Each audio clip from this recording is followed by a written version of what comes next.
This is probably the hardest thing I've ever had to say out loud to anyone, let alone to a camera and a world of strangers. My hands are shaking. My heart is pounding like it's trying to escape my chest. But I have to say it. I have to confess. My husband, Mark, and we've been together for 10 years, married for 7. We had this life that, from the outside, looked perfect. Stable, comfortable, predictable. A beautiful home, good jobs, the whole picture. But somewhere along the way, I think I started feeling a little lost in it. Not unhappy exactly, just invisible, like I was going through the motions. The sparks that once lit up our lives had dwindled to embers, kept warm by habit and affection, but not passion. I didn't blame Mark, it was just life. The routine had swallowed us whole. So I decided I needed a change. Something for me. I've been feeling sluggish, uninspired, and I thought, okay, I'll get in shape. New year, new me, right? Cliché, I know. That's when I signed up with a personal trainer at the fancy new gym down the road. His name was Alex. He was everything I expected a trainer to be. Tall, athletic, with eyes that crinkled at the corners when he smiled, and a voice that was calm and steady. But from our very first session, he was different. He didn't just tell me to do another rep. He asked me why I was there, what I hoped to gain beyond the physical. He made me feel like my goals mattered, like I mattered. He seemed to see past the sweat and the awkward beginner moves, directly into the unarticulated desire for something more. It was a feeling I hadn't realized I was missing until he gave it to me. The sessions with Alex, slowly, subtly, began to morph into the singular bright spot in my oath. Wise beige week, whispers. They weren't just about the burning muscles or the steady progress anymore. They were an escape, a secret world where I felt seen and acknowledged in a way I hadn't realized I was craving. Mark and I had our routines, our comfort, but with Alex, there was this spark, this unpredictability, this raw energy that made my blood sing. It started innocently enough. His hand on my lower back as he corrected my deadlift form, a touch that lingered just a second too long. The way he'd hold my gaze while we talked about our weekend plans, or dreams, or even insecurities, long after the set was over.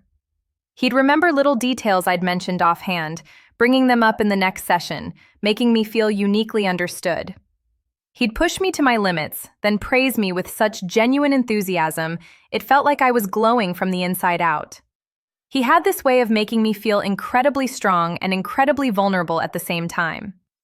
I started dressing a little differently for my sessions, putting more effort in, selecting outfits that highlighted my improving physique, but also hinted at something more. I'd catch myself smiling at my reflection in the car mirror on the way to the gym, a secret smile of anticipation. Passion. There was a thrill in it, a forbidden excitement that hummed beneath my skin, growing louder with each passing week. Exhales. I knew it was dangerous, that these feelings were crossing a line, that the emotional intimacy we were developing was perilous. Pause. But I couldn't stop them. I told myself it was harmless, just a crush, a fantasy, a much-needed boost for my ego. But the fantasy started to feel very real, very tangible, every time our eyes met across the gym floor. The thrill became an addiction. The anticipation of our sessions became all-consuming. My heart would literally race walking into the gym. I'd find excuses to stay a little longer, to chat a little more. The boundaries blurred. We'd text about workouts, then about our days, then about anything and everything. The connection felt intense, intoxicating. It was like I was living 2 separate lives, the comfortable, predictable one with Mark, and the exhilarating, dangerous one with Alex. And the dangerous one felt so much more alive. It happened after an evening session. The gym was almost empty, the harsh fluorescent lights softened by the dimming evening outside. We'd pushed hard, and I was sweaty, my muscles burning pleasantly, but I felt incredibly alive, powerful. We were cooling down, leaning against the wall, stretching, talking. The conversation drifted, as it often did, from reps to life to vulnerability. He told me about a difficult time in his past, something personal and raw. I shared something equally raw about my own feelings of being stuck, of feeling unseen, the very reasons I'd sought him out in the first place. And then He just looked at me. Not like a trainer, not like a friend, but like a man. And I looked back. There was this electricity, this unspoken understanding, this silent permission passing between us. My breath hitched in my throat. He reached out, pushed a stray strand of sweaty hair off my face. His thumb brushed my cheek, a feather-light touch that ignited every nerve ending in my body. And in that moment, all my carefully constructed walls, all my rationalizations, all my promises to Mark, they just crumbled. I leaned in, or maybe he leaned in, I don't even remember which. But suddenly, we were kissing. Right there, in the quiet, half-lit gym, the scent of antiseptic and stale sweat in the air. It was intense, urgent, a torrent of suppressed longing, of forbidden desire. My mind screamed, no, but my body was saying yes with every fiber of its being. It was exhilarating and terrifying all at once, like diving into cold water, breathless but alive, finally feeling something truly powerful again. The world outside the gym, outside that kiss, ceased to exist. We ended up in his office, or a back room. I don't want to get into the details, but it crossed the line, completely, irreversibly. The thrill was a wild, uncontrolled fire, burning away all sense and reason. The moment it was over, the high evaporated, replaced by a cold, sickening dread. Shame washed over me in waves so powerful I thought I might drown. What had I done? How could I have been so selfish, so reckless? The euphoria of feeling alive instantly transmuted into the crushing weight of having betrayed everything I held dear. I stumbled out of the gym, my mind a chaotic mess of adrenaline and despair, my skin crawling with a newfound dirtiness.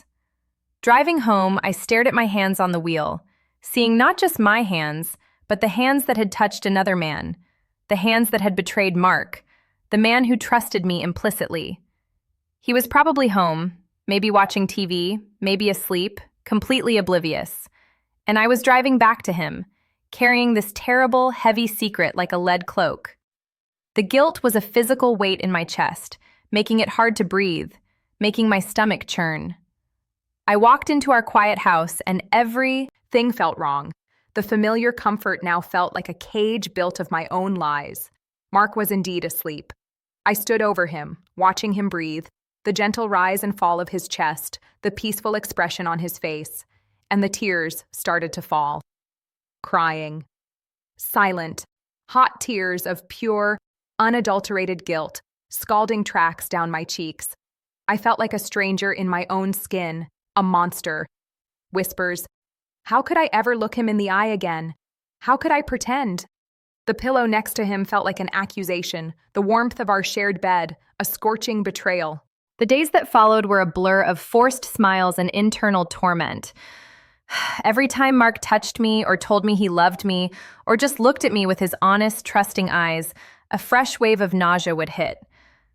I couldn't eat, I couldn't sleep properly, haunted by the images of that night. My mind replayed the moments with Alex, not with pleasure, but with a sickening analysis of how I'd let myself get there, how I'd destroyed something precious and irreplaceable. Every laugh I shared with Mark felt like a lie, every I love you a dagger twisting in my gut. The guilt was a constant companion, whispering accusations in my ear, making me flinch at my own reflection. Going back to the gym was torture. Alex and I tried to pretend nothing had happened. Our interactions were stiff, professional, but the air between us crackled with unspoken tension, with shared shame. The thrill was completely gone, replaced by a lingering disgust, not just at him, but overwhelmingly at myself. I kept going because stopping would raise questions, and I couldn't bear to answer them. Every workout felt like a punishment, every glance a reminder of my infidelity. It's been weeks since that night, and the weight of it hasn't lessened. If anything, it's gotten heavier. I look at Mark and I see the beautiful, unsuspecting man I promised to spend my life with. And I feel like I'm poisoning everything we have with my silence. This secret is destroying me from the inside out, consuming my peace, my joy, my very sense of self. I haven't told him yet. I don't know how to tell him, or even if I should. The thought of shattering his world, of seeing the pain in his eyes that I caused, it paralyzes me. I can picture it vividly, the moment his trust would shatter, the way his face would crumble. But living with this lie, this unbearable guilt, is slowly killing me. It's a slow, agonizing death of my own soul. I don't know why I'm telling you all this. Maybe I just needed to say it out loud, to someone, anyone, even if it's just to a camera and an anonymous audience. Maybe I'm hoping for some sort of absolution, some understanding. Or maybe I just need to hear from people who have been through something similar, or who can tell me what to do. How do you come back from something like this? How do you live with yourself after you've done something so unforgivable? The thrill? It was fleeting, a cheap imitation of genuine connection, a fleeting spark that ignited a wildfire. Of destruction, and it cost me everything. The guilt? It's a permanent scar, a brand on my soul that will never fade. Crying I cheated with my fitness trainer, and now I'm utterly lost. What do I do? Please, any advice, any words? I'm desperate.